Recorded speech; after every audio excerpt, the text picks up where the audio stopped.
जय हिंद students, welcome to Chanakya coaching centre. तो बच्चों, एसएससी सीजीएल टीए 2 की सीरीज में ये हमारी ज्योग्राफी की दूसरी क्लास है।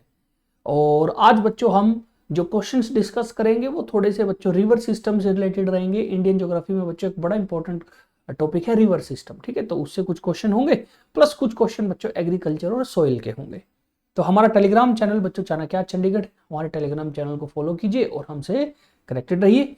तो चलिए बच्चों शुरू करते हैं ज्योग्राफी का पार्ट 2। पिछली क्लास में हमने बच्चों सोलर सिस्टम और फिजिकल ज्योग्राफी पे फोकस रखा था। आने वाली वीडियोस में हम थोड़ा इंडियन ज्योग्राफी पे बच्चों फोकस थोड़ा ज्यादा रखेंगे। तो पहला क्वेश्चन जो है बच्चों आज का वो है कि the drainage basin of Godavari river is present in which of the following states of India. तो the drainage basin of Godavari river, drainage basin का मतलब क्या होगा बच्चों? देखिए, ड्रेनेज बेसिन होता है वो एरिया जो नदी कवर करती है, नदी और उसकी ट्रिब्यूटरीज कवर करती हैं। तो मोटा मोटा गोदावरी और उसकी ट्रिब्यूटरीज बच्चों जिस एरिया में घूम रही हैं, इनमें से वो कौन कौन से स्टेट हैं? पहली ऑप्शन है बच्चों महाराष्ट्र, आंध्र प्रदेश, केरल, कर्नाटक एंड तमिलनाडु। दूसरी ऑप्शन है छत्तीसगढ़, महाराष्ट्र, आंध्र प्रदेश, मध्य प्रदेश, कर्नाटक एंड ओडिशा। छत्तीसगढ़, आंध्र प्रदेश, केरल, कर्नाटक, तमिलनाडु। छत्तीसगढ़, महाराष्ट्र, कर्नाटक, तमिलनाडु, ओडिशा। देखिए एक चीज याद रखिए, जो रिवर्स होते हैं इनका ड्रेनेज बेसिन आप स्टेट वाइज याद नहीं रख सकते, बट आपके दिमाग में मैप होना चाहिए। जैसे अगर मैं बच्चों अपनी साउथ का ये एक बनाऊं, गोदावरी बच्चों यहां पे कहीं पे है, ठीक है। गोदावरी के बाद यहां पे बच्चों एक नदी है जिसका नाम है कृष्णा नदी। तो ऊपर गोदावरी है, गोदावरी के बाद यहां पे नीचे है कृष्णा नदी।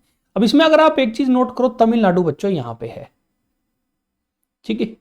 तो आप सोच के देखो बच्चों, क्या ये पॉसिबल है कि तमिलनाडु में गोदावरी से रिलेटेड कोई नदी होगी? क्योंकि बीच में कृष्णा आ रही है, तो ऑब्वियसली वो नदी कृष्णा में मिल जाएगी अगर वो बच्चों तमिलनाडु की साइड से जाएगी भी तो गोदावरी का तमिलनाडु से कोई लेना देना नहीं है। तो बच्चों आप देखो, ऑप्शन ए में भी तमिलनाडु है, तो ये भी गलत हो गया।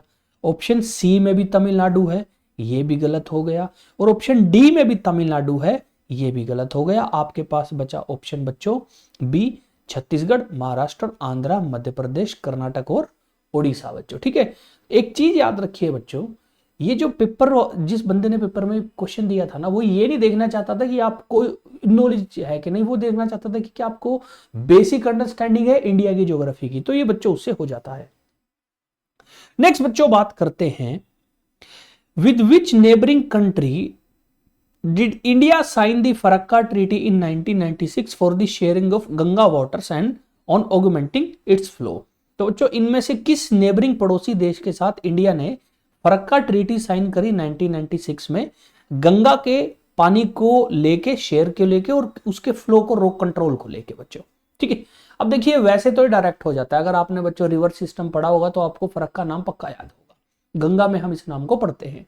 तो ऑप्शन है अफगानिस्तान, भूटान, नेपाल या बांग्लादेश। तो बच्चों इसका डायरेक्ट आंसर है वैसे तो, अगर आपने पढ़ रखा है, बट अगर आप तुक्का मारना चाहें, देखिए गंगा का अफगानिस्तान और भूटान से कोई लेना देना है ही नहीं बच्चों, क्योंकि अफगानिस्तान और भूटान से ना तो कोई ट्रिब्यूटरी आ रही, ना गंगा स्वयं खुद आ रही, ठीक है। ऑप्शन बच्ची नेपाल या बांग्लादेश, लेकिन आंसर बांग्लादेश होगा, क्योंकि फरक्का जो है बच्चों, बैराज फरक्का वेस्ट बंगाल में है, और फरक्का के बाद बच्चों जो गंगा है ना उसके दो पार्ट हो जाते हैं, एक पार्ट बांग्लादेश में चला जाता है, ठीक है। तो इसलिए आंसर क्या होगा बच्चों? बांग्लादेश। नेक्स्ट बच्चों बात है डैम से रिलेटेड। तो identify the dam that is located in south India. तो आपको इन चार डैम में से उस डैम के बारे में बताना जो साउथ इंडिया में है। पहली ऑप्शन है गांधी सागर, दूसरी ऑप्शन है तिलैया, थर्ड है मैटूर, फोर्थ है बच्चों रिहंड। तो गांधी सागर डैम तो बच्चों आंसर नहीं होगा। क्यों नहीं होगा बच्चों? क्योंकि गांधी सागर डैम है मध्य प्रदेश में, तो ये नहीं होगा। तिलैया डैम भी नहीं होगा बच्चों, क्योंकि तिलैया डैम है झारखंड में बच्चों, तो ये भी बच्चों कट हो गया। रिहंड डैम है उत्तर प्रदेश में, तो बच्चों ये भी नहीं है। तो आंसर है बच्चों मैटूर डैम। मैटूर डैम बच्चों कावेरी और उसकी ट्रिब्यूटरीज के ऊपर है, तमिलनाडु के अंदर बच्चों। साउथ का और भारत के सबसे बड़े डैम में से एक है बच्चों मैटूर डैम। तो याद रखिए, मैटूर डैम कावेरी और उसकी ट्रिब्यूटरीज के साथ है बच्चों तमिलनाडु में। नेक्स्ट बच्चों बात करते हैं कि which port belongs to the western coast of India, कि इनमें से कौन सा पोर्ट जो है उसका लेना देना इंडिया के वेस्टर्न कोस्ट से है। तो बच्चों अगर आप देखें तो ये बच्चों इंडिया का वेस्टर्न कोस्ट है ना, ये वाली साइड। तो यहां पे कौन कौन सा पोर्ट है बच्चों, आपसे बेसिकली वो पूछ रहे हैं। तो इस तरफ कौन कौन सा पोर्ट है जो इस तरफ कहीं ना कहीं होगा, तो देखते हैं बच्चों। कांडला पोर्ट, मर्मुगांव पोर्ट और Kochi port. Kandla port, Mormugao port और चेन्नई पोर्ट। कांडला, मर्मुगांव और कलकत्ता पोर्ट। और कांडला, हल्दिया और कोच्चि पोर्ट। अब बच्चों इनमें तीनों में एक चीज क्या है, इसमें कांडला है, तो कांडला बेसिकली बच्चों यहां पे है गुजरात में, तो ठीक है बच्चों, वो इस तरफ हो गया। फिर मर्मुगांव भी देखो बार बार नाम आ रहा है, मर्मुगांव जो है बच्चों वो यहाँ पे गोवा में है, तो ये भी है बच्चों। अब हल्दिया जो पोर्ट है बच्चों वो इधर है, तो ये नहीं होगा ऑप्शन। कोलकाता पोर्ट भी नहीं है, basically Haldia port, Kolkata port बच्चों एक ही पोर्ट के दो अलग अलग बच्चों हिस्से हैं, तो ये नहीं है। चेन्नई बच्चों हमें पता इस तरफ है, तो ये भी नहीं होगा, तो आंसर बचेगा ए। कोच्चि बच्चों यहाँ पे केरल में है, तो ये तीनों पोर्ट जो हैं बच्चों, ऊपर कांडला, ये बच्चों मर्मुगांव और ये कोच्चि, ये बच्चों भारत के वेस्टर्न कोस्ट पे, तो आंसर होगा बच्चों ए। सेकंड बात करते हैं बच्चों, तो अगला क्वेश्चन जो है हमारा वह the drainage system formed when river discharge their waters from all direction in a lake or depression as in the case of Loktak Lake in Manipur is called। तो बच्चों द ड्रेनेज सिस्टम, अब ये drainage system क्या होता है बच्चों, कि नदी कैसे चल रही है, उसकी ट्रिब्यूटरीज के साथ कैसे कैसे बच्चों वो एक दूसरे से मिल रही है। When river discharge their water from all direction in a lake or depression, यानी ये बेसिकली बोल रही हैं कि बीच में कोई लेक इस टाइप की है और चारों तरफ से नदियों का पानी उस लेक में ऐसे आके गिर रहा है, ठीक है। जैसे कि लोकटक लेक में गिरता है मणिपुर में, तो मणिपुर में बच्चों एक बड़ी फेमस लेक है लोकटक लेक, उसमें पानी चारों तरफ से ऐसे आके गिरता है। तो ये बेसिकली पूछ रहे हैं कि इस टाइप के रिवर के सिस्टम का क्या नाम है, रेडियल, सेंट्रिपिटल, डेंड्रिटिक या ट्रेलिस सिस्टम बच्चों। देखिए बच्चों, अगर मैं आपको बात करूं डेंड्रिटिक सिस्टम की, डेंड्रिटिक सिस्टम क्या होता है, जैसे नदी जा रही है ना ऐसे, तो इसमें बच्चों ऐसे आके आराम से जैसे पेड़ की पत्तियों के अंदर डिजाइन बने रहते हैं ना, इस टाइप से नदियां आके मिल रही हैं, तो उसको बोलते हैं डेंड्रिटिक सिस्टम। अगर मैं ट्रेलिस की बात करूं तो ऐसे नदी जा रही है बच्चों मेरी, उसमें 90 डिग्री पे जब ऐसे आके नदियां मिलती हैं बच्चों, इसको बोलते हैं ट्रेलिस सिस्टम, ठीक है। तो ऑब्वियसली बच्चों ना डेंड्रिटिक आंसर है ना ट्रेलिस आंसर है, रह गए सेंट्रिपिटल और रेडियल। रेडियल जो होता है बच्चों उसमें क्या होता है, बीच में खाई रीजन होगा, कोई पहाड़ या कोई दूसरी चीज, और आसपास जो है बच्चों वहां से नदियां आसपास के एरिया में जाके गिर जाएंगी। तो एक सेंटर वाले एरिया से जब चारों तरफ नदियां बिखर जाएं, इसको बोलते हैं रेडियल, और जब बच्चों चारों तरफ की नदियां सेंटर में इकट्ठा हो जाएं, इसको बोलते हैं बच्चों सेंट्रिपिटल। तो आंसर होगा बच्चों हमारा सेंट्रिपिटल सिस्टम। नेक्स्ट बच्चों बात करते हैं कि दिहांग और लोहित इनमें से किस रीजन में मिलने वाली नदियां हैं बच्चों। तो Dihang and Lohit are in which of the following regions. तो बेसिकली ये दो नदियां हैं बच्चों, दिहांग और लोहित नदी, जम्मू कश्मीर, सिक्किम, मणिपुर, अरुणाचल एंड असम, पंजाब एंड हिमाचल प्रदेश। तो देखिए बच्चों, दिहांग लोहित का लेना देना है ब्रह्मपुत्रा नदी से बच्चों। अब बड़ी ओबेसी बात है बच्चों, ब्रह्मपुत्रा जम्मू कश्मीर में तो नहीं है, पंजाब हिमाचल में नहीं है। सिक्किम, मणिपुर, अब बच्चों सिक्किम का मणिपुर से क्या लेना देना, मणिपुर एक जगह बीच में, सिक्किम में बीच में बच्चों 2-3 अलग अलग स्टेट हैं, तो वैसे भी लॉजिक लगाओगे तो भी नहीं होगा, तो आंसर होगा अरुणाचल प्रदेश और आसाम। लेकिन जब आप स्टडी करोगे तो आपको पता लगेगा कि दिहांग और लोहित जो हैं ये बच्चों ब्रह्मपुत्रा नदी के अंदर गिरती है अरुणाचल असम के रीजन में बच्चों, ठीक है। तो आंसर इसलिए इसका अरुणाचल और असम है। नेक्स्ट बच्चों बात करते हैं, इनमें से कौन सी एक सोल्ट वाटर लेक है, विच of the following lake is a salt water lake. यानी आपको बताना है कि इनमें से कौन सी जो लेक है उसका पानी नमकीन है। ऑप्शन है सुपीरियर, चिल्का, मलावी या टिटिका का। सुपीरियर लेक जो है बच्चों ये नॉर्थ अमेरिका में है, यूएस से कनाडा के बीच में पड़ती है बच्चों।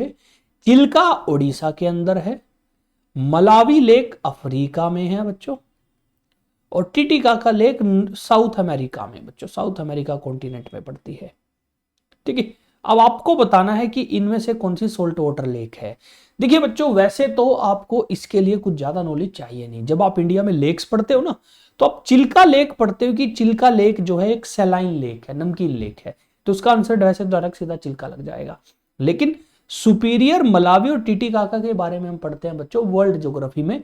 तो ये superior lake fresh water lake है, मलावी और टिटिकाका ये दोनों भी बच्चों फ्रेश वाटर लेक हैं। ठीक है, तो दुनिया की सबसे बड़ी फ्रेश वाटर लेक बल्कि कौन सी है बच्चों? सुपीरियर है। लेकिन आंसर क्या होगा इसका? चिल्का, क्योंकि इन्होंने सल्ट वाटर यानी सैलाइन लेक पूछ रखी है। नेक्स्ट बच्चों बात करते हैं कि which of the following peninsular river of India is a western flowing river. तो बच्चों आपको पता है कि इंडिया का जो ये वाला हिस्सा है ना बच्चों, इस वाले हिस्से को बोलते हैं पेनिसुला। तो ये जो साउथ वाला हिस्सा है इंडिया का, इसका नाम क्या बच्चों? पेनिसुला। ठीक है, तो इसको इंडियन पेनिसुला बोलते हैं। तो इसमें कुछ रिवर बच्चों इस तरफ फ्लो करती हैं, कुछ रिवर इस तरफ फ्लो करती हैं। तो ये जो डायरेक्शन है वेस्ट है, ये ईस्ट है। तो उन्होंने हमसे पूछा वेस्ट फ्लोइंग रिवर कौन कौन सी है? कावेरी, नर्मदा, गोदावरी या कृष्णा बच्चों। तो अगर आपने पढ़ा है तो बच्चों आप डायरेक्ट बता सकते हो कि आंसर क्या होगा? नर्मदा बच्चों। तो इसका आंसर नर्मदा है। नर्मदा क्योंकि बच्चों इधर से इस डायरेक्शन में गिरती है, बाकी कावेरी, गोदावरी, कृष्णा सारी की सारी ईस्ट में बच्चों गिरती हैं। नेक्स्ट बच्चों बात करते हैं कि जोग fall one of the highest waterfall in India is a cataract of which river. तो जोग फॉल जो कि इंडिया के सबसे ऊंचे वाटरफॉल में से एक है, वो किस नदी का कैटरैक्ट है? अब देखिए किस नदी पे है तो सिंपल हो जाता। अभी कैटरैक्ट क्या होता है? तो बच्चों कई बार ऐसा होता है जब ऊपर से पानी गिरता है ना, वो ऐसे ऐसे गिरता है बच्चों। तो ऐसे पहाड़ होता है, तो नदी का पानी जब आता है बच्चों तो वो कुछ ऐसे गिरता है, ऐसे करके पहले इस पे गिरेगा, फिर इस पे गिरेगा, फिर इस पे नीचे गिरेगा। तो ये बेसिकली झरना बन जाता है बच्चों। लेकिन ये ना स्टेप वाइज सा झरना है, और ऐसे झरने को क्या बोलते हैं बच्चों? कैटरैक्ट बोलते हैं। ठीक है, तो बेसिकली वो आपसे ही पूछ यही रहा है कि भैया कौन सी नदी पे ये वाटरफॉल है? नर्मदा, तुंगभद्रा, शारावती या कावेरी। और जब बच्चों आप रिवर सिस्टम पढ़ते हो तो उसमें बच्चों वाटरफॉल भी हमें पढ़ने चाहिए। और आंसर क्या है बच्चों? शारावती नदी। कर्नाटक में बच्चों ये जोग वाटरफॉल है बच्चों, बड़ा फेमस वाटरफॉल है इंडिया का एक, जोग वाटरफॉल कर्नाटक में शारावती नदी के ऊपर। नेक्स्ट बच्चों बात करते हैं कि which of the following lake is the longest in India. इनमें से कौन सी लेक जो है इंडिया में लॉन्गेस्ट है? वेम्बनाड, कांजिया, अनसुपा और वुलर लेक बच्चों। तो इसका आंसर है बच्चों वेम्बनाड लेक। वेम्बनाड लेक केरल में है बच्चों, और ये भारत की सबसे लंबी लेक है बच्चों। कंजी और अनसुपा जो है बच्चों ये दोनों उड़ीसा के अंदर मिलते हैं, वुलर लेक बच्चों जम्मू कश्मीर में है। ठीक है, तो सबसे लंबी पूछ रखी है, तो केरल के अंदर वेम्बनाड लेक भारत की सबसे लंबी लेक है। नेक्स्ट बच्चों बात करते हैं which river from the following flows through a rift valley. कि इनमें से कौन सी वो नदी है जो रिफ्ट वैली में से फ्लो करती है? अब देखिए रिफ्ट वैली क्या होता है बच्चों, कि कई बार ऐसा होता है कि एक पहाड़ी रेंज ऐसे बनी और दूसरी पहाड़ी रेंज ऐसे बनी। तो ये भी एक माउंटेन रेंज है बच्चों, और ये भी एक माउंटेन रेंज है। ये दो अलग अलग अलग माउंटेन रेंज हैं बच्चों। और ये बच्चों है उसका साइड का व्यू। अगर आप इसको ऊपर से देखोगे तो एक माउंटेन रेंज ऐसे होती है और दूसरी माउंटेन रेंज ऐसे होती है ना। तो ये वाली माउंटेन रेंज नंबर 1 ये रही, ये रही माउंटेन रेंज नंबर 2 ये रही। इनके बीच में देखो ये जगह खाली है जो कि ये वाली जगह है, इसको बोलते हैं बच्चों रिफ्ट वैली। ठीक है, तो बेसिकली इन्होंने हमसे क्या पूछा है कि इनमें से कौन सी वो नदी है जो दो माउंटेन रेंज जो रिफ्ट वैली बनाती हैं उनके बीच में से गुजरती है? तापी, ब्रह्मपुत्रा, साबरमती, गंगा बच्चों। तो जब बच्चों हम रिवर सिस्टम पढ़ते हैं तो हम नर्मदा और तापी के बारे में पढ़ते हैं। तापी नदी को बच्चों ताप्ती नदी भी बोलते हैं। ठीक है, तो नर्मदा और ताप्ती भारत की दो ऐसी नदियां हैं जो रिफ्ट वैली में से फ्लो करती हैं। तो इसका आंसर क्या होगा बच्चों? तापी या फिर ताप्ती। ठीक है, नेक्स्ट बच्चों बात करते हैं इनमें से कौन सी दो नदियां ऐसी हैं which group of river is a part of peninsular drainage system. यानी इनमें से कौन सी वो दो नदियों का ग्रुप है जो कि पेनिसुलर ड्रेनेज सिस्टम का यानी पेनिसुलर रिवर्स है बच्चों? गंडक, घाघरा, महानदी, गोदावरी, गंगा, यमुना, दामोदर, सरदा बच्चों। अब ऑब्वियसली बच्चों गंगा यमुना तो नहीं होगा, ये तो नॉर्थ में, पेनिसुलर तो बच्चों नीचे वाले इंडिया को बोलते हैं। गंडक, घाघरा जो है ये दो नदियां गंगा नदी में गिरती हैं, तो ऑब्वियसली ये भी पार्ट नहीं है। दामोदर और सरदा भी नहीं है बच्चों, क्योंकि दामोदर तो बंगाल की तरफ है, तो ये भी नहीं है। आंसर है बच्चों महानदी और गोदावरी। आप इसको डायरेक्ट भी कर सकते हो, क्योंकि जब हम पेनिसुलर रिवर्स पढ़ते हैं बच्चों तो उसमें महानदी गोदावरी दोनों को पढ़ा जाता है। नेक्स्ट बच्चों बात करते हैं झेलम नदी जो है बच्चों, जो कि नॉर्थ इंडिया में मिलती है, वो इनमें से कौन से सोर्स से निकलती है, या इसका सोर्स कौन सा है? तो Jhelum river rises from which of the following sources बच्चों? तो इनमें से कहां से निकलते? Chemayungdung glacier, Mansarovar lake, Verinag spring या रकास लेक? बच्चों चेमायंगदंग ग्लेशियर से तो निकलती है ब्रह्मपुत्र नदी, तो ब्रह्मपुत्र निकलती है। मानसरोवर के पास से बच्चों इंडस नदी और सतलुज नदी अलग अलग निकलती हैं। रकास लेक पर्टिकुलर सतलुज नदी की बच्चों सोर्स है। तो हमारे पास एक ही ऑप्शन बच्चा बच्चों वेरीनाग स्प्रिंग, जो कि जम्मू और कश्मीर में है। तो झेलम नदी बच्चों जम्मू कश्मीर में वेरीनाग नाम की जगह से निकलती है। फिर बच्चों क्वेश्चन आया कि नॉर्थ इंडिया में ये 4-5 बड़ी बड़ी नदियां हैं, इनका करेक्ट सीक्वेंस क्या है नॉर्थ साउथ डायरेक्शन में? तो बेसिकली बच्चों ऐसे लाइन में नदियां लगी हुई हैं, अलग अलग जगह जा रही हैं, आपको बताना है कि नॉर्थ से साउथ की डायरेक्शन में इनका करेक्ट सीक्वेंस क्या, पहले कौन सी बाद में कौन सी बाद में कौन सी, ऐसे। तो ऑप्शन क्या क्या? Sutlej Indus Chenab Ravi Beas, Indus Ravi Beas Chenab Sutlej, Sutlej Ravi Indus Chenab Beas, Indus Chenab Ravi Beas Sutlej. ठीक है, अब बच्चों एक चीज क्लियर पता लग रही है कि ये जो है ना, ये बेसिकली बच्चों इंडस रिवर सिस्टम की सारी नदियां हैं। तो अगर आप इंडस रिवर सिस्टम की नदियां देखो, उसमें बच्चों आपको पता होगा सबसे पहले ऊपर होती है इंडस नदी, इंडस के बाद होती है झेलम, झेलम के बाद होती है चेनाब, चेनाब के बाद आती है रावी, रावी के बाद आती है ब्यास, और लास्ट में होती है सतलुज। तो सतलुज साउथ में सबसे नदी है। तो ये बच्चों नॉर्थ से साउथ का सीक्वेंस है। तो इंडस इनमें सबसे ऊपर है और सतलुज सबसे नीचे है। तो अगर आप इनमें देखो बच्चों, आपको नॉर्थ से साउथ सीक्वेंस बताना है, तो ऑब्वियसली इंडस सबसे ऊपर होगी, इसमें इंडस बीच में, इसमें इंडस बीच में, तो ऑब्वियसली कट हो गया। इंडस के बाद यहां पे बच्चों रावी ब्यास चेनाब है, जबकि चेनाब बच्चों देखो झेलम के बाद आती है, ऊपर आती है, तो ये वाला भी ऑप्शन कट हो जाएगा। आंसर रहेगा ये, तो इंडस चेनाब रावी ब्यास और सतलुज बच्चों ये हमारा सीक्वेंस है, और डी हमारा आंसर होगा। नेक्स्ट बच्चों बात करते हैं कि which of the following is not one of the 3 parallel ranges of Himalayas in latitudinal extent बच्चों। तो जब बच्चों हम हिमालय पढ़ते हैं ना, तो हिमालयास को स्टडी करते हुए हम ये पढ़ते हैं कि हिमालय 3 अलग अलग पार्ट में फॉर्म हुआ, और वो कुछ बच्चों हम ऐसा पढ़ने के लिए, समझने के लिए ऐसा बनाते हैं।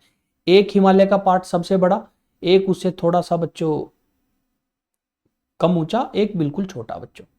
इन तीनों के हमने अलग अलग नाम रखे हुए हैं। इस क्वेश्चन में पूछा हुआ है कि इन तीनों में से कौन सा नाम हमने नहीं रखा हुआ।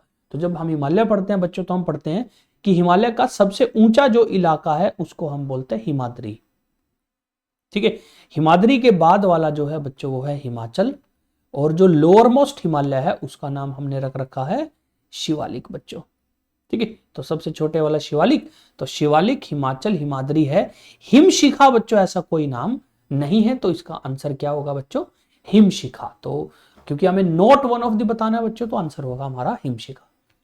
नेक्स्ट बच्चों बात करते हैं कि बॉम्बे हाई रीजन, ये बेसिकली बच्चों जो है एनर्जी से या इंडस्ट्री से क्वेश्चन है बच्चों, कि the Bombay High region Arabian Sea is known for mining uranium, coal, copper या मिनरल ऑयल। देखो, अब आप इसको तुक्का भी मारना चाहो तुक्का मार सकते हो। समंदर के अंदर से जनरली बच्चों हमने कब निकलते हुए देखा है कि कॉपर या कोयला निकाल रहे हो? जनरली कॉपर या कोयला जमीन में से निकालते हैं। समंदर के अंदर से अगर हम बच्चों अपनी बेसिक सोचें, तो हमें पता है कि पेट्रोल निकालते हैं। पेट्रोल को ही बच्चों मिनरल ऑयल बोलते हैं। तो बेसिकली पेट्रोलियम प्रोडक्ट या मिनरल ऑयल के लिए मशहूर है बच्चों बॉम्बे हाई। और इंडिया में इस टाइम बच्चों 3 ऐसी जगह हैं जो कि ऑयल प्रोड्यूस करती हैं। एक बॉम्बे हाई है बच्चों, दूसरी है बच्चों अंकलेश्वर जो गुजरात में है, थर्ड है बच्चों डिगबोई और उसके आसपास के इलाके जो असम में है। तो इंडिया में सिर्फ 3 जगह बच्चों मिनरल ऑयल या पेट्रोलियम निकलता है बच्चों। ठीक है, नेक्स्ट बच्चों बात करते हैं इंडिया में ओल्डेस्ट ऑयल प्रोड्यूसिंग स्टेट कौन सा है बच्चों? तो इंडिया में ओल्डेस्ट ऑयल प्रोड्यूसिंग स्टेट कौन सा है? गुजरात, महाराष्ट्र, असम, तेलंगाना। तो बच्चों तेलंगाना कट हो गया, क्योंकि अभी हमने बात करी कि बॉम्बे हाई जो महाराष्ट्र में है, गुजरात के पास अंकलेश्वर, और बच्चों असम, ये 3 हो गए। लेकिन बच्चों जब आप स्टडी करते हो तो आप पढ़ते हो कि असम में एक जगह है बच्चों डिगबोई। डिगबोई वो भारत की पहली जगह है जब 1866 में भारत में सबसे पहली बार पेट्रोलियम जमीन के नीचे से निकाला गया। तो डिगबोई जगह याद रखिएगा बच्चों, मिनरल ऑयल पेट्रोलियम के लिए फेमस है, असम में है, और भारत में सबसे पहले पेट्रोलियम निकलना कहां से शुरू हुआ बच्चों? असम से। नेक्स्ट बच्चों बात करते हैं, ये भी इसका भी लेना देना क्वेश्चन का बच्चों, एनर्जी जो टॉपिक होता है ना उससे है। तो largest wind farm cluster of India is located in, Bharat में जो विंड एनर्जी बनाते हैं बच्चों, तो क्या करते हैं हम, विंड मिल लगा देते हैं और बड़ी बड़ी विंड मिल लगाते हैं, उसको विंड स्टेशन या विंड फार्म बोलते हैं। तो भारत में सबसे बड़ा विंड फार्म क्लस्टर यानी जो बहुत सारी जो विंड फार्म लगी हुई है उनका ग्रुप कहां मिलता है? गुजरात, तमिलनाडु, महाराष्ट्र, कर्नाटक। अब इसके लिए बच्चों आपको स्टडी करना होता है कि भारत में जो विंड एनर्जी है वो कहां कहां बनी है। इसमें बच्चों तुक्का मारना उतना आसान नहीं है, और इसमें ऐसे क्वेश्चन में तुक्का मारना भी नहीं चाहिए क्योंकि आपको सिर पैर का कोई आइडिया ही नहीं।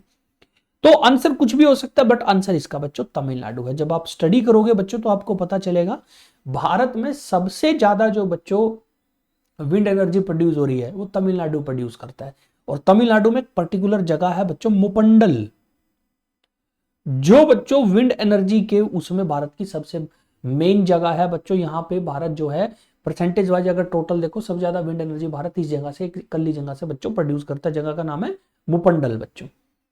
नेक्स्ट बच्चों बात करते हैं, अगला क्वेश्चन है, विच of the following place has an atomic power station located.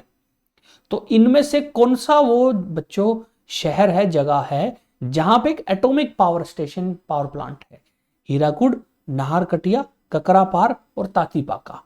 तो बच्चों हीराकुड में तो डैम है तो ये तो नहीं है।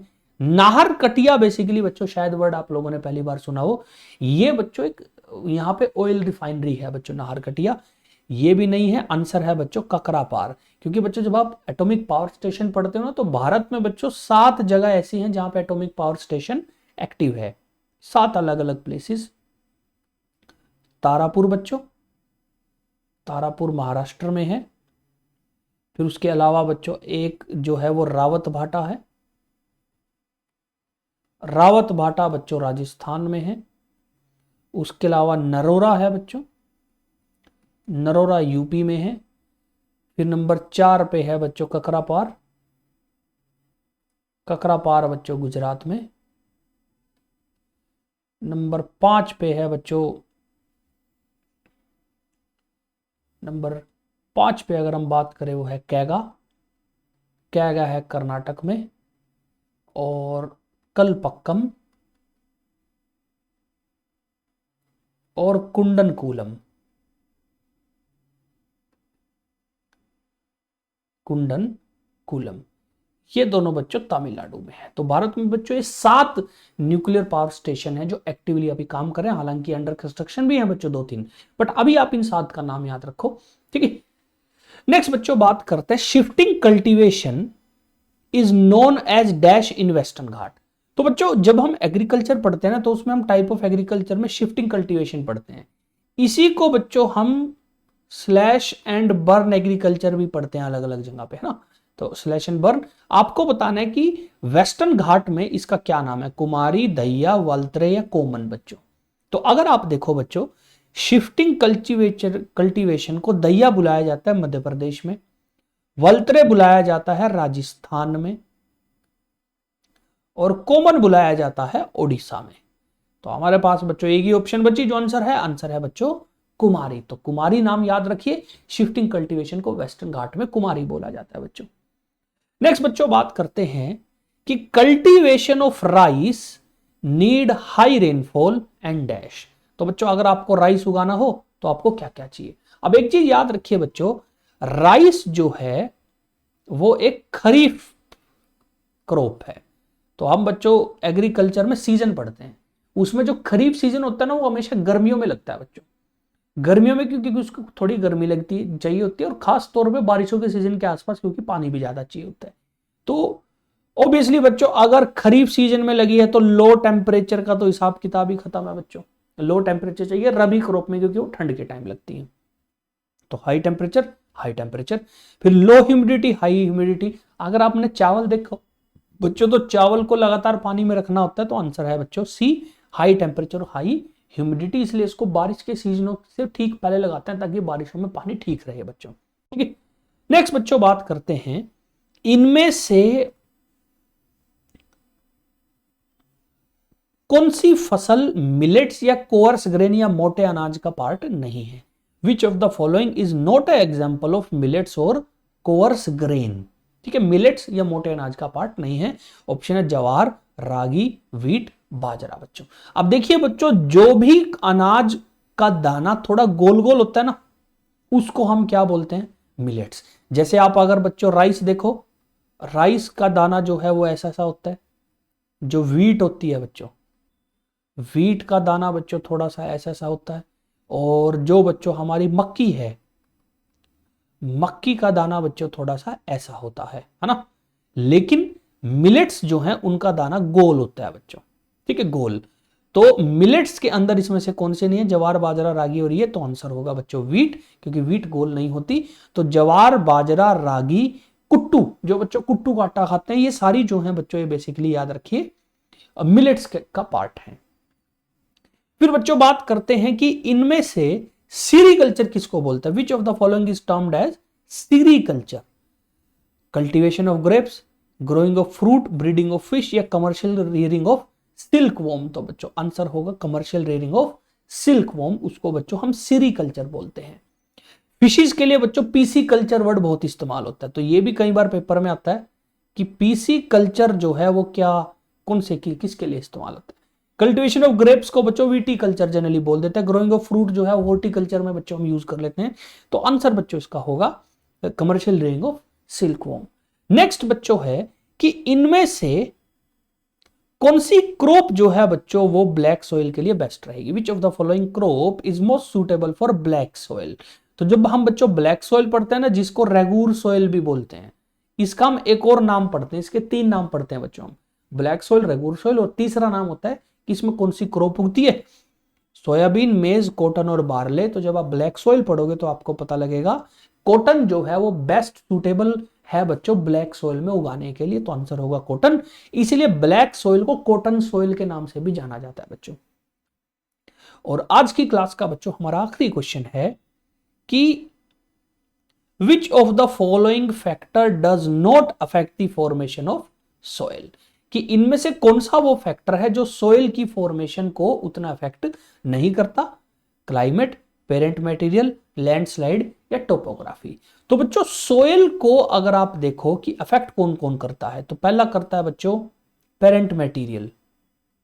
पेरेंट मटेरियल यानी बच्चों हमने पढ़ा होता है जब हम सॉइल पढ़ते हैं ना कि सॉइल ओरिजिनली पत्थरों से बनती है, तो पेरेंट मटेरियल कौन सा है? उसके अलावा क्लाइमेट कैसा है, आसपास का बारिश होती है, गर्मी होती है। उसके अलावा टोपोग्राफी कि आसपास पहाड़ हैं, जंगल हैं, क्या है। उसके अलावा चौथी जो चीज है बच्चों वो है टाइम, कि कितना टाइम हो गया उसको बनते हुए, कितने टाइम से वो बन रही है। और पांचवी चीज जो है बच्चों वो है बायोलॉजिकल फैक्टर बच्चों। बायोलॉजिकल फैक्टर्स बोले तो कि आसपास जो है वो पेड़ पौधे ज्यादा हैं या जानवर ज्यादा घूमते हैं, इस टाइप का बच्चों, उसके अंदर बैक्टीरिया वगैरह होगा कि नहीं होगा, ये सारी चीजें डिपेंड करती है। बट एक चीज बच्चों जो नहीं है वो है लैंडस्लाइड। तो आंसर होगा लैंडस्लाइड, क्योंकि लैंडस्लाइड से सोइल फॉर्मेशन के ऊपर ऐसा उतना फर्क नहीं पड़ता। तो ज्योग्राफी की बच्चों क्वेश्चन सीरीज में हमारी दूसरी वीडियो थी। अगली वीडियो में बच्चों हम और नए नए बच्चों क्वेश्चन लेके आएंगे आपके लिए जो पिछले 2 साल से हमारे एग्जाम्स में पूछे जा रहे हैं।